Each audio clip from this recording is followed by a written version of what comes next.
السلام عليكم ورحمة الله وبركاته حبايب قلبي، طبعا وحشتوني. هتكلم معاكم في فيديو النهاردة عن توقعات برج الجدي من الفترة 3 فبراير ل 10 فبراير. هنشوف الفترة دي، هنفتح على توقعات الفترة دي يا برج الجدي، وكمان هنشوف طاقة الحبيب الشريك، نواياه، خطواته، طاقة تفكيره تجاهك ايه. برج الجدي طبعا دي طاقة عامة، خد الجزء بس اللي ينطبق عليك من القراءة، لأن ساعات بيجي لي في الكومنتات يعني حاجات كده. فأنا عايزة أقولك إن دي طاقة عامة، ممكن جزء بس في القراءة هو اللي ينطبق عليك. لو القراءة كلها انطبقت عليك سيب لي ده في كومنت. وممكن كمان القراءة تكون عكسية. برج الجدي للفترة من 3 فبراير ل 10 فبراير دي مجرد توقعات، لا يعلم الغيب إلا الله سبحانه وتعالى. طاقة برج الجدي. برج الجدي اوكي.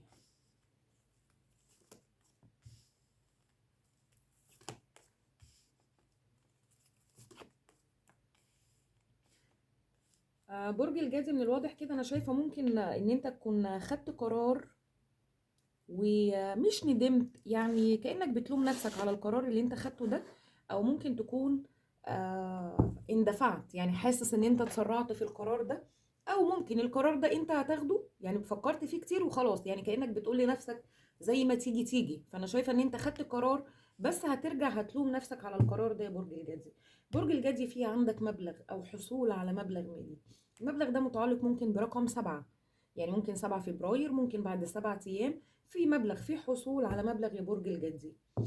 برج الجدي انت مين عايز تلومه؟ مين عملت معاه حاجات كتير قوي وجيت في موقف صغير كده حسيت ان انت اكتشفت الشخص ده على حقيقته، او ممكن في موقف صغير بين لك حد او بين لك حقيقة حد.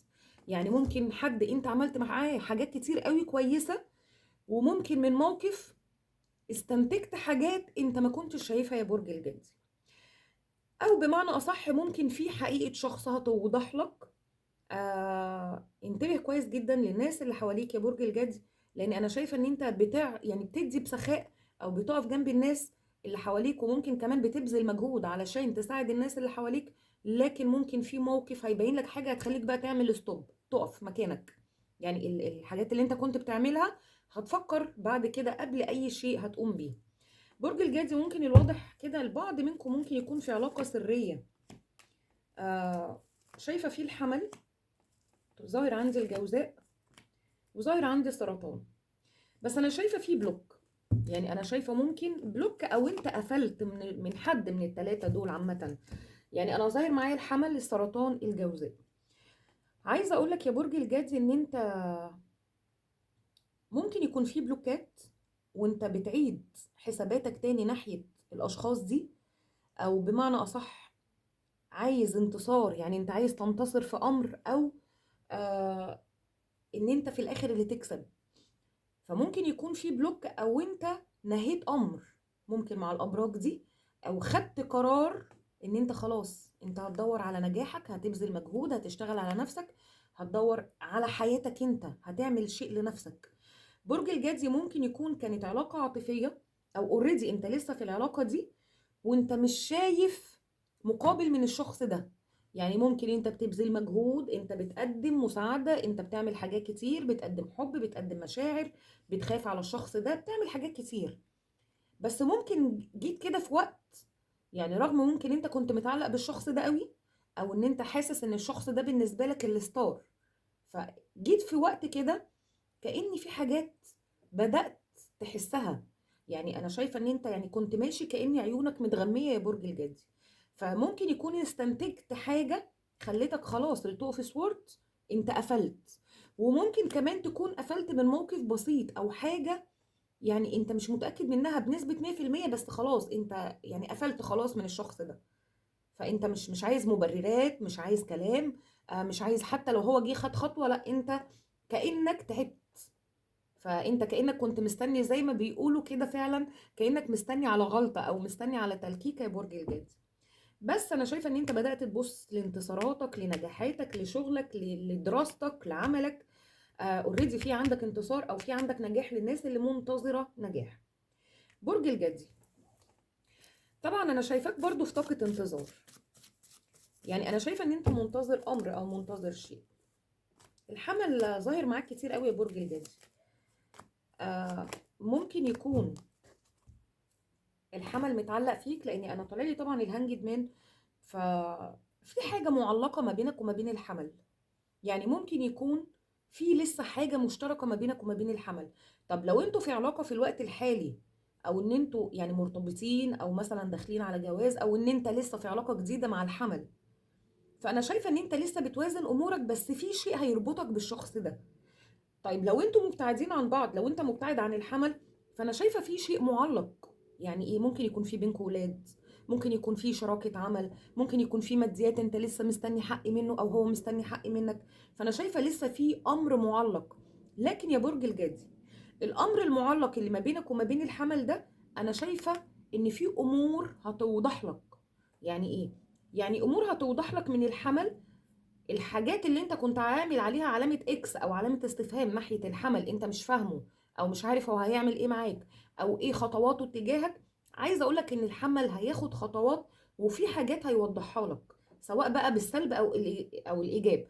يعني انا شايفة ان الحمل فيه خطوات، وكأن الرؤية عندك هتظهر لحاجات كتير انت كنت حاسس فيها بغموض، او حاسس ان انت مش فاهم الشخص دوت.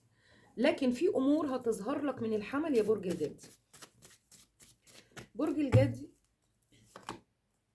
الناس اللي مستنيه حمل من برج الجدي، طالع لي فيه حمل، في ولاده شيء جديد عندك، وفي حمل.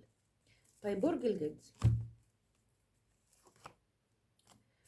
من الواضح كده ان انت ممكن كمان كنت بتتعامل مع شخص متلاعب، او في عنده علاقات كتير، بس انا طالع لي او ظاهر معايا ان في علاقه انتهت عندك، وللاسف، مش للاسف، الله اعلم، يعني ممكن يكون الموضوع ده بالنسبه لك مفرح، لكن انا طالع لي في رجوع من الماضي.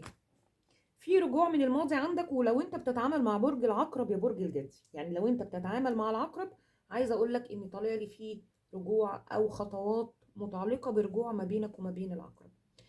بس ايه اللي مخليك محتار قوي كده يا برج الجدي؟ شايفاك محتار. ممكن تكون محتار ما بين شخصين، يعني زي ما انا ما شفت البعض منكم طبعا في علاقه سريه، او ممكن في علاقه انت قافل على نفسك فيها، او ممكن لسه ما اعلنتش عنها، او فيها اسرار، فيها غموض. فانا عايزه اقول لك يا برج الجدي، ممكن كمان العلاقة السرية دي ممكن تكون آه فيها طرف ثالث. يعني ممكن العلاقة دي تكون ثلاثية. فأنا شايفة إن أنت محتار تكمل ممكن في العلاقة السرية دي، أو العلاقة اللي أنت مش عارف أنت مصيرك فيها إيه، ولا تبدأ حياة جديدة. لأن أنا شايفة إن أنت محتار، وكأنك بدأت تبص لمصلحتك، تبص لحياتك قدام. برج الجدي، أنت ما بقتش تبص على الماضي خلاص، أنا شايفة إن أنت بقيت بتبص لقدام. فأنت مش عايز ترجع للماضي، ولا عايز إن أنت تخسر تاني زي ما كنت بتخسر في الماضي. لكن من الواضح كده، أنا شايفة إن أنت هتختار مصلحتك، أو الشيء اللي هيبقى مفرح، أو الحاجة اللي هتطور منك يا برج الجدي. أنت مش قابل بالهزيمة تاني. برج الجدي، طبعا في الماضي انت اتألمت وتعبت. شايفه كمان ان انت، يعني برج الجدي، يعني انا طالع لي كمان ان انت ممكن تكون دخلت علاقه تعبت فيها، خرجت دخلت علاقه تانية خسرت فيها. ف يعني اللي هو انت دلوقتي يعني عايز تثبت وجودك، وكأنك بتقول لنفسك يعني اثبت نفسي عمليا ماديا اجتماعيا الاول، وبعد كده حتى لو الشخص ده سابني ما انهارش، يبقى من كل شيء. شايفه كمان ان انت بتجتهد قوي، بتبذل مجهود قوي في العمل الفتره دي، عايز تحقق هدف يا برج الجدي. طيب برج الجدي، اوكي، التنوفقات حلو جدا يا برج الجدي. برج الجدي، انت مستني خطوه زواج او استقرار من الحوت او السرطان. طيب برج الجدي، طبعا انا شايفه ان انت مضغوط جدا الفتره دي، عليك التزامات كتير، وممكن كمان التزامات فوق طاقتك. يعني ممكن في حاجات زادت عليك. يعني ممكن انت كان في عندك اولويات، في عندك التزامات، في عندك اقساط، ايا كان في عندك. ممكن تكون بتعول اسره، بتعول اهل، اولاد. فانت كنت ممكن في سيستم معين، فانا شايفه الضغوط زادت عندك. وفي نفس الوقت برضو انت من كتر الضغوط او تركيزك في العمل، او ان انت تطلع من الضغوط اللي انت فيها دي، بتتجاهل حد. شايفة ممكن كمان الحوت او السرطان حاسس ان انت متجاهله، او حاسس ان انت يعني مش مديله الاهتمام اللي هو. طيب ممكن تقول لي لا، ده العكس، هو كمان حاسس ان انت بتتجاهله. وانا شايفة ان الحوت او السرطان بيتعامل معاك بتقل، يعني مش بتقل، بيحاول هو كمان يسيطر على مشاعره علشان انت متجاهله. طيب انت متجاهله ليه؟ ممكن انت يعني مش مديله الاهتمام بسبب الضغوط اللي عندك، ان انت مضغوط، ان انت في عندك حاجات كتير، او ممكن في عندك التزامات كتير، في عندك شغل كتير، فغصب عنك ان انت مش مديله التقدير او الاهتمام اللي هو عايزه. فانا شايفه هو كمان بيعمل كده. لكن من الواضح ان في رجوع، في استقرار، في ترسيم ما بينك وما بين الحوت او السرطان يا برج الجدي. شايفه في خطوات متعلقه باستقرار ما بينك وما بين البرجين دول. طيب برج الجدي،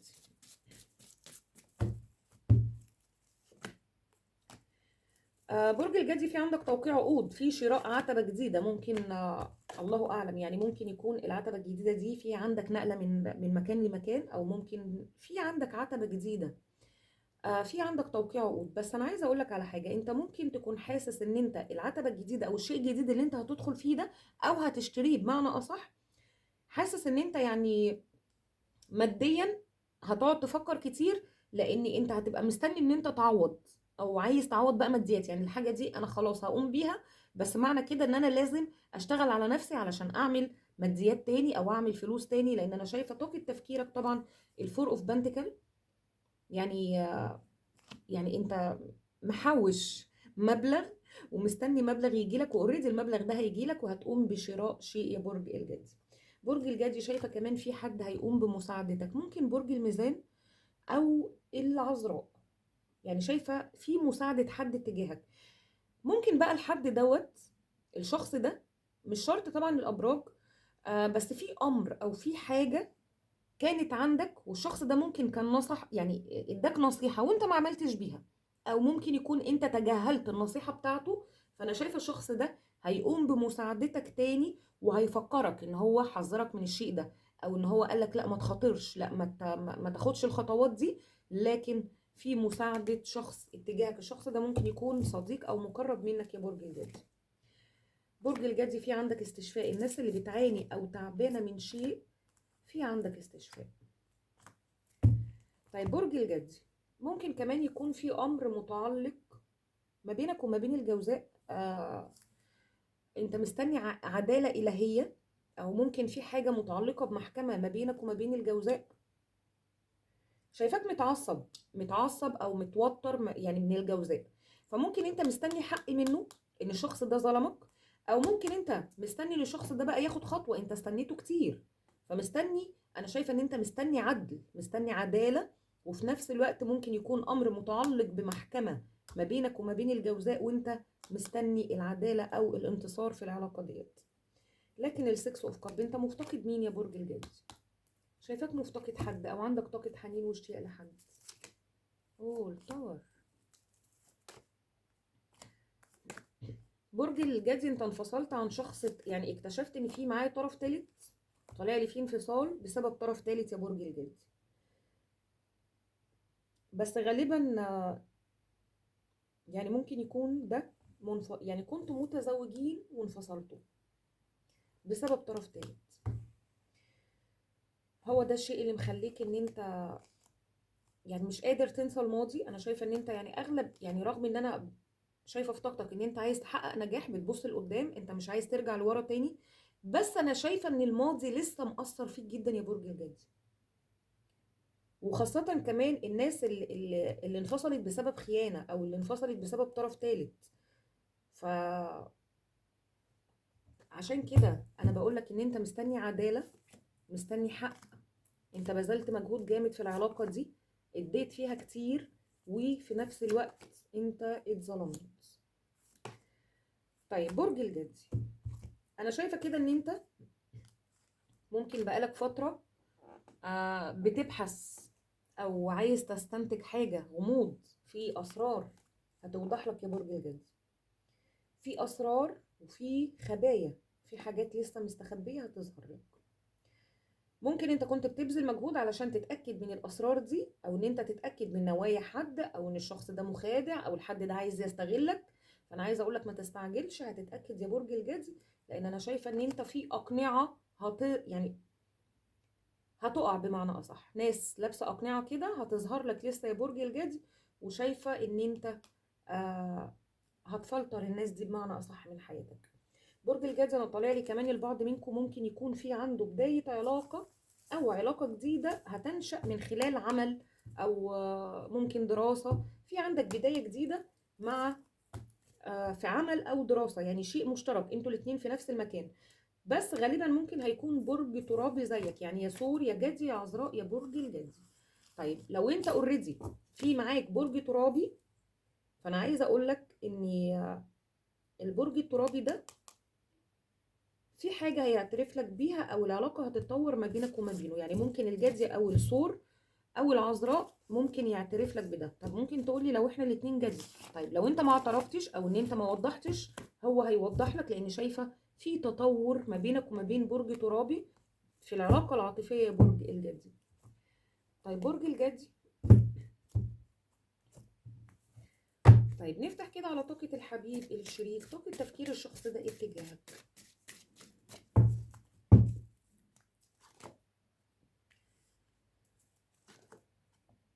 برج الجدي الشخص ده في عنده مشاكل في حياته، التين اوف سوورد، الهانجد مان. اوكي، من الواضح كده ان العلاقة دي جديدة ما بينك وما بين الشخص ده يا برج الجدي. انا قلت لك ان انت خلاص الماضي ده انت رميته ورا ظهرك. ف ومن الواضح كده ان الشخص ده برضو يعني اللي في طاقة تفكيرك في الوقت الحالي هو كمان في عنده صدمات في حياته. بس الشخص ده ما بيبينش، الشخص ده قوي او قلبه جامد بمعنى اصح. يعني مهما يكون في عنده ازمات، في عنده صدمات، في عنده مشاكل، فالشخص ده انا شايفه ان هو بيتعامل بقوه او بيبين القوه اصلا في طاقته. يعني معنى كده ان الشخص ده ما بيحبش يبين ضعفه، ما بيحبش يبين ان هو مكسور رغم مهما يكون. يعني شايف واخد 10 سيوف في ظهره، لكن هو ما بيحبش يبين ضعفه. طيب لو الشخص ده مثلا سابك، يعني الشخص ده لو سابك، انا عايزه اقول لك ان الشخص ده ممكن يكون بيبين لك عن طريق السوشيال ميديا، بيوصل لك كلام مع حد ان هو اوكي وان هو شايف حياته وان هو شخص قوي وان هو ما تهزش من بعدك. لا لا يا برج الجدي، انا عايزه اقول لك ان الشخص ده فيه كارما، التين اوف سورد. الشخص ده مطعون 10 طعنات في ظهره. يعني بص مش قادر يعيد اصلا هيكلة نفسه تاني، هو بيظهر عكس اللي جواه. طيب طبعا طالع لي الاس اوف كاب. انا عايزه اقول لك ان ممكن يكون الشخص ده برضو طالع من ازماته في بدايه جديده معاك. يعني ممكن الشخص ده يكون جديد معاك اصلا. الايت اوف سورد كمان ده طاقته وحشه جدا. ممكن تكون بتتعامل مع حد مشهور او شخص معروف في وسط المحيط اللي هو فيه، او ممكن انت بتتعامل مع شخص ناجح بقى، حد فيه عنده منصب شهره ايا كان. برج الجدي من الواضح كده ان الشخص ده، يعني انا عايزه اقول لك ان البدايه دي لو جديده يعني لسه من قريب من كام شهر، الشخص ده طالع من صدمات، اوكي كان تعبان، فهو حس بالاحتواء معاك او حاسس بالاحتواء معاك. بس ليه الشخص ده شايفه فيه زي شك، او ممكن يكون الامور لسه مش متوازنه ما بينك وما بينه. ممكن يكون الشخص ده طول الوقت اصلا ما بيغلطش نفسه. انا عايزه اقولك ان طاقه تفكير الشخص ده اتجاهك هو مش حاسس من ناحيتك بمشاعر يا برج الجدي.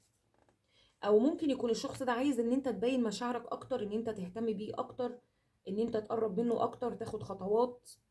او بمعنى اصح ممكن كمان يكون الشخص ده مش عايز ان انت تتكلم معاه في الماضي، او ان انت تجيب سيره الماضي، او ان انت توجه له اتهامات. لاني انا شايفه ان هو عايز يدافع عن نفسه، وفي نفس الوقت انت ما تغلطنيش، هو مش عايز يغلط نفسه. فانت ما تواجهنيش، ما تتكلمش معايا عن اخطاء، ما تتكلمش معايا عن ماضي. وممكن كمان يكون يا برج الجدي انت من الاخر كده وريته الوش التاني. يعني لان انا شايفه ان الشخص ده مفتقدك، عايزك ترجع زي الاول، او عايز الجدي الاولاني اللي هو عارفه. فهو حاسس ان انت بقت بتتعامل معاه ببخل في المشاعر، جفاء، وهو ده اللي تعبه جدا. ممكن يكون الشخص ده متعدد العلاقات يا برج الجدي، او انت اكتشفت ان هو في عنده علاقات كتير. تمام، لكن انت مميز بالنسبه له، انت مميز بالنسبه له. طبعا اللوفرز شايفه فيه طاقه الجوزاء، شايفه فيه حب ومشاعر ما بينك وما بين الشخص ده. لكن طيب ممكن تقولي يعني لا ده هو اللي بيتعامل معايا بجفاء. هو ممكن لو تعامل معاك بجفاء يا برج الجدي، لان الشخص ده من الواضح كده ان هو في عنده علاقات، تمام، يعني ممكن يكون علاقات بسبب العمل، هو بيحب اصلا العلاقات، او يبقى عنده اصدقاء كتير. يعني علاقات مش شرط يكون خيانة، تمام. وممكن كمان يكون في عنده طرف ثالث، فانت استنيت ان الشخص ده يعمل خطوة، او ان هو يميزك انت. او يعني برج الجدي اصلا من الابراج اللي بيحب الاهتمام، او بيحب بمعنى اصح ان هو شريك حياته يبقى مخليه مميز، تمام. يعني انا في عندي علاقات، في عندي ناس في حياتي كتير، في عندي شغلي، في عندي اهلي، بس انت اللي في الاولوية. يعني برج الجدي بيحب ان هو يبقى في الاولوية. فانت شايف ان هو ممكن مهتم بحاجات تانية، او ان هو بيفضل حاجات تانية، لكن في حب، في مشاعر منه. فانت بالتالي بدأت تعامله بنفس الاسلوب. عشان كده هو حاسس ان انت بدأت تعامله بجفاء، بقسوة، او بدأت تتجاهله، بدأت ان انت تقلل اهتمام. ممكن كمان تكون مختفي عنه. طيب برج الجدي، ممكن يكون في اختلاف في السن ما بينك وما بين الشخص ده. من الواضح كده ممكن يكون الشخص ده هو اللي اداك ظهره. طيب طبعا هو من الواضح انا شايفه فيه طاقه مراقبه. طيب مراقبه، وفي نفس الوقت هو شايف ان انت صامت، يعني مفيش منك اي رد فعل لاي حاجه هو بيعملها. يعني ممكن يكون الشخص ده بيستفزك، بيبعت لك كلام مع حد، بين لك ان هو ادالك ظهره خلاص، تمام. او بمعنى اصح ممكن يكون بين لك ان هو هيمشي، او لو انت ما تعادلتش معاه مثلا، هو يعني بيديك ايحاء كده او احساس ان ممكن العلاقه ما تكملش. يعني تهديد، يعني كانه بيهددك. لقاك ولا فارق معاك يا برج الجدي، لقاك متمكن من نفسك، لا ده انت كمان بتزيد قوة وجاذبية، وفي نفس الوقت برضو مسيطر على مشاعرك، وكمان صامت. يعني متوازن، هاي بريستس. يعني انت صامت، ملتزم الصمت، وفي نفس الوقت موازن امورك ما بين الدراسة، ما بين العمل، ما بين الاهل. يعني حياتك اوكي، يعني فري، ماشية خالص. يعني حياتك حلوة جدا. ده اللي هيجننه، هو ده اللي هيجننه، ان هو شايف حياتك ان انت مفيش اي حاجة مقصرة معاك، وفي نفس الوقت انت يعني مهتم بنفسك جدا. يعني مهما هو يهددك، او مهما ان هو يبين لك اي شيء، سواء بقى ممكن يبين لك ان هو عمل بلوك، او ان هو هيعمل بلوك، او ان هو هيبعد، او ان هو اوريدي بعيد، ممكن يكون بيستفزك، لقيت مفيش اي حاجة مقصرة فيك. فده طبعا مخلي طاقته يعني فيها عصبية، وكأن الشخص ده يعني حاول يعمل حاجة علشان يقربك منه، ان انت تجري وراه. لقاك لا، ده انت ولا فارق معاك اي حاجة يا برج الجدي. طيب برج الجدي، ممكن كمان يكون الشخص ده تعبان، او انت عرفت ان هو تعبان الفترة اللي فاتت، او كان بيعمل استشفاء من حاجة. هو كان ممكن مستني منك رد فعل. من الواضح كده ان الشخص ده باين لك ان هو في ازمه، او ان هو تعبان، او في وضع صحي، او في امر عنده، علشان انت تهتم بيه، او تبذل مجهود تدخله، او تكلمه، او تسأل عليه، او تهتم بيه. فانت حطيته في طاقة حيرة. يعني ايه؟ يعني لا، ما اهتمتش. فانت حطيته في طاقة حيرة. طبعا انا طالع لي الطور، الشخص ده ممكن يكون منفصل، او اوريدي انتوا يعني منفصلين يا برج الجدي. طيب برج الجدي خطواته ايه؟ طبعا تاني طالع لي اللافرز. ايه علاقتك مع الجوزاء يا برج الجدي؟ والثور، والحمل ظهر معايا كمان، اوكي، والدلو، والعقرب، والاسد. برج الدلو، ممكن كمان يكون الشخص ده بيسافر، او ممكن يكون ناوي على سفر، لان انا شايفه فيه طاقه تفكير ناحيه سفر، يا اما راجع من سفر الشخص ده. الشخص ده شايف كمان ان العلاقه ما بينك وما بينه علاقه قدريه. يعني مهما بتبعدوا بترجعوا تاني، او مهما بيبقى فيه توتر وخلاف، ان العلاقه دي بترجع تاني. هو كمان عايز يبين لك ان هو لا، هو مش شخص وحش زي ما انت ما شايفه، او ان هو شخص ممكن كمان تكون انت وجهت له اتهام. لان انا شايفه كمان ان هو عايز يثبت لك ان هو شخص ملتزم بالدين، بالاخلاق، بالعادات والتقاليد والاصول. فانا شايفه ان هو عايز يثبت لك ده. فممكن انت تكون بينت له لا، ان انت حد متلاعب، ان انت مش صادق معايا، ان انت مش مهتم بيا. فانا شايفه، او ان انت مهتم بحد تاني وسايبني انا. فممكن الشخص ده عايز يبين لك لا، ان هو مش بتاع كده، او ان هو مش متعدد العلاقات زي ما انت. مع هو عايز يوضح لك امر، ان هو اوريدي ممكن يكون في عنده علاقات كتير، بس علاقات اصدقاء او ممكن ناس معاه في العمل او ايا كان، او ممكن يكون اهل، لكن هو شخص ملتزم. هو ده اللي عايز يبينه لك. الشخص ده ممكن يكون في عنده ترقية، في عنده تكريم، في عنده منصب، او ممكن الشخص ده في عنده تطور في الحالة الاجتماعية عنده للافضل. الشخص ده مستني منك رد، في شيء هيقوم بيه وهيبقى مستني منك رد فعل يا برج الجدي. هو مضغوط، مضغوط جدا. آه الشخص ده فيه طاقة تفكير ما بينك وما بينه، فيه طاقة تخاطر. هو لسه متمسك بيك وهو عايزك فعلا يا برج الجدي.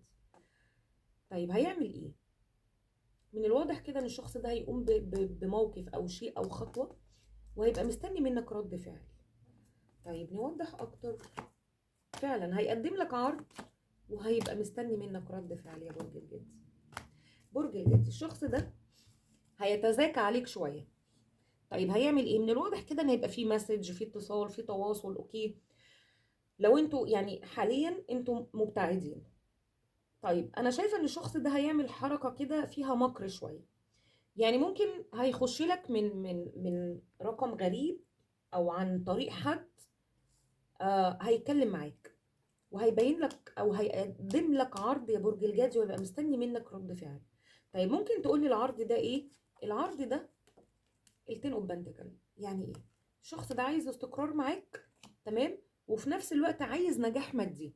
يعني ممكن الشخص ده يقدم لك عرض ان هو ممكن مستني ميراث، او مستني نجاح في عمل، او هو مستني حاجة ليها قيمة.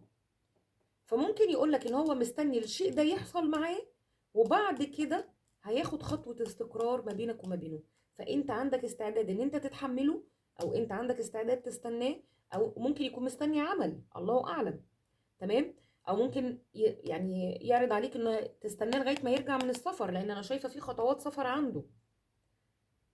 فمن الواضح كده ان الشخص ده هيقدم لك عرض وهيبقى مستني منك الرد. بس في حاجه يا برج الجدي، الشخص ده حواليه ناس مش كويسه، او ممكن يكون يعني لو انتوا اوريدي دلوقتي مع بعض بس في خلافات او في توتر ما بينك وما بينه، زي ما قلت لك هو هيقدم لك عرض ان انت تتحمله لغايه ما يطلع من ضغوط عنده. الضغوط اللي عنده دي يا برج الجدي، انا عايزه اقول لك ان الضغوط اللي عنده دي من ناس حواليه. يعني في ناس حطاه تحت ضغوط، ممكن كمان يكون في مشاكل ما بينه وما بين ناس مقربة او ناس معاه في العمل. فهو مضغوط فعلا في الوقت الحالي، وفي حاجة عايز يحققها، وحاسس ان انت بدأت تتجاهله او تبعد عنه، يعني او ما تهتمش بيه زي الاول، او بدأت تختفي. الشخص ده كمان عنده شك ان انت ممكن طاقة تفكيرك ناحية حد تاني، او ان هو، لان انا شايفة فيه طاقة مراقبة، وكأنه بيبقى فيه حاجة عايز يقوم بيها علشان يستنتج رد فعل منك. فهو لما ما بيلاقيش رد فعل منك، هو بيبقى فيه عنده طاقة شك. بس هو زي ما قلت لك بيتعامل معاك بكبرياء شوية، او بيبين لك ان هو شخص قوي. في نفس الوقت يعني كأنه مش شايفك بمعنى اصح، او كأني انت اي شيء بتعمله هو مش واخد باله منه. لكن انا عايزه اقول لك لا، الشخص ده متعلق فيك جدا. طبعا في حب ومشاعر، بيتجنن من صمتك او اختفائك. وفي نفس الوقت لما بيشوفك متوازن، او ان انت امورك اوكي، عايزه اقول لك ان هو مش بيتعب، بس بيحتار. انت بتحطه في طاقة حيرة يا برج الجدي. طيب برج الجدي، نشوف كده طاقة كل برج اتجاهك.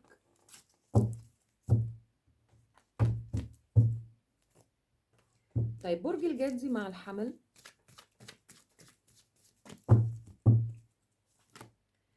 شايفة في طاقة مراقبة من الحمل اتجاهك يا برج الجدي. طيب الثور، شايفة ان الثور بيعيد التوازن تاني ممكن ما بينك وما بينه. يعني ممكن الثور عايز التوازن تاني ما بينك وما بينه، او عايز الامور يبقى فيها توازن او استقرار او هدوء ما بينك وما بينه. طيب الجوزاء، شايفة في عرض هيجيلك من الجوزاء، ممكن اعتراف بحب، بمشاعر، او ممكن يكون عرض رجوع او ترسيم ما بينك وما بين الجوزاء. طيب السرطان، شايفة في إثبات حق أو عدالة ما بينك وما بين السرطان. أو ممكن حق رجع لك من السرطان، أو العكس، أو ممكن السرطان هو اللي هيرجع له حق منك. فطبعا شايفة طاقة الميزان ان في حق راجع لك من السرطان، او في حقوق هتبقى ما بينك وما بين السرطان. يا اما هو ظلمك في حاجة فانت هتاخد حقك، او هو هيدي لك حقوقك، او العكس. طيب الاسد، شايفة ان الاسد شايف ان انت تحقيق هدف او امنية بالنسبة له يا برج الجدي، هو عايز يحصل عليك، هو بيتمناك يا برج الجدي. طيب العذراء، ممكن يكون في مواجهة ما بينك وما بين العذراء، بس انا شايفة ان العذراء هيتعامل بقوة او بثقة بالنفس قوي معاك. طيب الميزان، في اخبار او في مرحلة فيها تطور حلوة جدا ما بينك وما بين الميزان يا برج الجدي. يعني شايفة الامور هتتطور ما بينك وما بين الميزان للافضل وللاحسن. طيب ايه العقرب؟ العقرب زعلان منك، وممكن يكون مستني منك اعتذار، او مستني منك رجوع، او مستني منك ان انت تبادر في حاجة العقرب منتظرها منك. طيب القوس، ممكن يكون في اخبار او اسرار هتوضح ما بينك وما بين القوس، يا اما القوس هيعرف حاجة عنك، اوكي، او العكس يا برج الجدي، لكن في اسرار او في امور هتنكشف ما بينك وما بين القوس. طيب الجدي مع الجدي، الفور اوف سوورد، في تعب. شايفه في طرف فيكو تعبان قافل على نفسه، ممكن يكون تعبان صحيا، ممكن يكون تعبان نفسيا اصلا. طيب الدلو، طالع لي في نهايه، في نهايه لو العلاقه سريه ما بينك وما بين الدلو. يعني لو العلاقه في السر ما بينك وما بين الدلو، طالع لي ان في نهايه. لكن لو العلاقه مش سريه، اوكي، يعني مش في السر، عايزه اقول لك ان في نور يعني هيدخل في العلاقه ما بينك وما بين الدلو. يعني معنى كده هيبقى في وضوح، في حاجات هتوضح ما بينك وما بين الدلو. طيب الحوت، في فرحه واحتفال ما بينك وما بين الحوت يا برج الجدي، ممكن يكون مناسبه، ممكن يكون ترسيم، ممكن يكون نجاح، الله اعلم، لكن في فرحه واحتفال ما بينك وما بين الحوت. طيب برج الجدي، ناخد رسالة ليك، رسالة للجدي من 3 فبراير ل 10 فبراير. اوكي حلو قوي. برج الجدي طالع لك كارت القوة، مغامرات وفرص جديدة، يعني في عندك فرص جديدة، في عندك مغامرات جديدة مثيرة تغريك. بادر بالتحرك فالقوة بين يديك، يعني اتحرك، أي شيء جديد اتحرك، هيبقى في عندك فرص يا برج الجدي. وتذكر إنها قوة الحب وليس حب القوة، يعني لازم تتأكد ان اللي بيديك القوة دي الحب، مش انت اللي بتمنح الحب لنفسك، لا، الحب نفسه هو اللي بيديك القوة ديت. وفي نفس الوقت في عندك فرص، في عندك عروض، حاول ان انت تستغلها يا برج الجدي. طيب نصيحة الملائكة ليك ايه؟ برج الجدي، الملائكة بتقول لك انت جاهز، يعني في امر ممكن انت محتار فيه او خطوة عايز تاخدها، الملائكة بتقول لك انت جاهز. طيب لو كنت تصدق، في عندك عدالة، في عندك توازن، في عندك مرونة، او ممكن يكون في امر هيتيسر عندك، اوكي، وممكن كمان يكون حاجة متعلقة بمحكمة، ففي امور فيها تيسير عندك يا برج الجدي. طيب نشوف الاوركل رومانس هيقول لك ايه.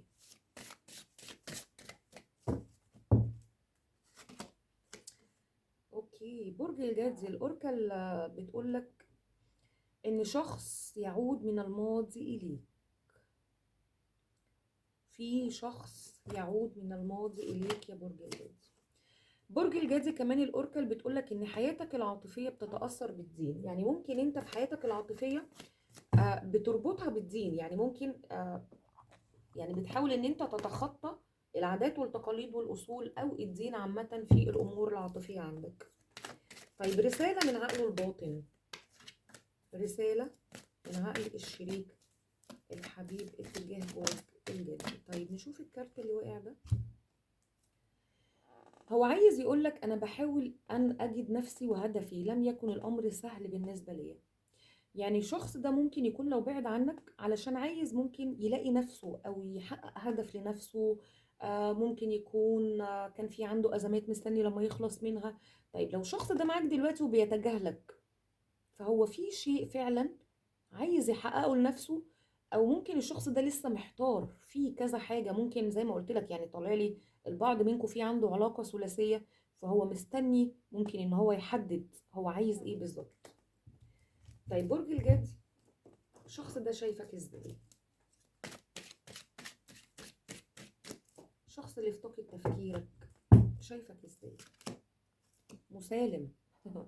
شايف ان انت مسالم، من الواضح كده ان هو يعني مش دارسك كويس يا برج الجدي. شايف ان انت جاهز، يعني بتبقى جاهز في الرد، جاهز في تحركاتك، جاهز في خطواتك، يعني من النوع اللي انت بتعرف تتصرف. شايف كمان ان انت شخص غيور. طيب شايف ايه تاني؟ شايف ان انت بتعترف، في عندك اعتراف يعني، او ممكن يكون هو مستني منك اعتراف بشيء يا برج الجدي. طيب برج الجدي، ناخد اخر رسالة. اوكي، اخر رسالة ليك معانا.